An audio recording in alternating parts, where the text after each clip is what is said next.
Éxodo capítulo 40, 1 a 38. El tabernáculo queda terminado. Luego el Señor le dijo a Moisés: levanta el tabernáculo el primer día del nuevo año. Coloca adentro el arca del pacto y cuelga la cortina interior para encerrar el arca dentro del lugar santísimo. Luego manda traer la mesa y acomoda los utensilios sobre ella. Además manda traer el candelabro e instala las lámparas. Ubica el altar de oro para el incienso frente al arca del pacto. Después cuelga la cortina en la entrada del tabernáculo. Coloca el altar de las ofrendas quemadas delante de la entrada del tabernáculo. Pone lavamanos entre el tabernáculo y el altar y llénalo de agua. Luego arma el atrio alrededor de la carpa y cuelga la cortina de la entrada al atrio. Toma el aceite de la unción y unge el tabernáculo junto con todo el mobiliario, a fin de consagrarlos y para que queden santos. Unge el altar de las ofrendas quemadas y sus utensilios, a fin de consagrarlos. Entonces el altar será completamente santo. Luego unge el lavamanos y su base, a fin de consagrarlos. Lleva a Aarón y a sus hijos a la entrada del tabernáculo y lávalos con agua.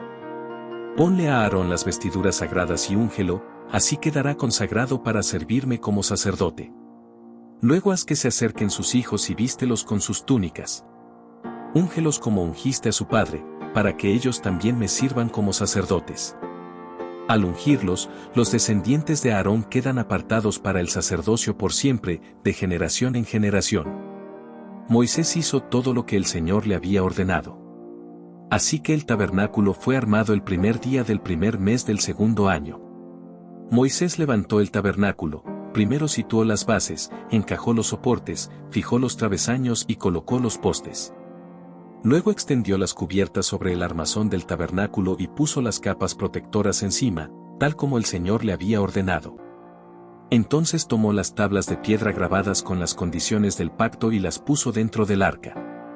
Después sujetó al arca las varas para transportarla y a la tapa del arca, el lugar de la expiación, la colocó encima. Luego llevó el arca del pacto dentro del tabernáculo y colgó la cortina interior para protegerla de la vista, tal como el Señor le había ordenado. Después Moisés ubicó la mesa en el tabernáculo, en el lado norte del lugar santo, justo fuera de la cortina interior, y acomodó sobre la mesa el pan de la presencia delante del Señor, tal como el Señor le había ordenado. Luego puso el candelabro en el tabernáculo, en dirección opuesta a la mesa, en el lado sur del lugar santo. Entonces encendió las lámparas en la presencia del Señor, tal como el Señor le había ordenado. También puso en el tabernáculo el altar de oro para el incienso, en el lugar santo, delante de la cortina interior, y quemó el incienso aromático sobre el altar, tal como el Señor le había ordenado. Después colgó la cortina a la entrada del tabernáculo, y ubicó el altar de las ofrendas quemadas cerca de la entrada del tabernáculo. Entonces presentó una ofrenda quemada y una ofrenda de grano sobre el altar, tal como el Señor le había ordenado. Luego Moisés instaló el lavamanos entre el tabernáculo y el altar, y lo llenó de agua para que los sacerdotes pudieran lavarse. Moisés, Aarón y los hijos de Aarón sacaban agua del lavamanos para lavarse las manos y los pies. Se lavaban cada vez que se acercaban al altar o entraban al tabernáculo, tal como el Señor le había ordenado a Moisés.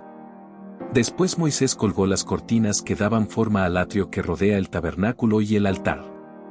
Por último levantó la cortina en la entrada del atrio.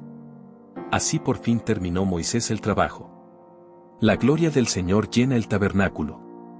Entonces la nube cubrió el tabernáculo, y la gloria del Señor llenó el tabernáculo. Moisés no podía entrar en el tabernáculo, porque la nube se había posado allí, y la gloria del Señor llenaba el tabernáculo. Cada vez que la nube se levantaba del tabernáculo, el pueblo de Israel se ponía en marcha y la seguía. Pero si la nube no se levantaba, ellos permanecían donde estaban hasta que la nube se elevaba.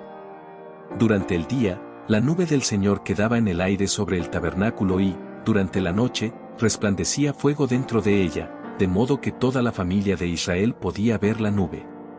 Eso mismo ocurrió durante todos sus viajes.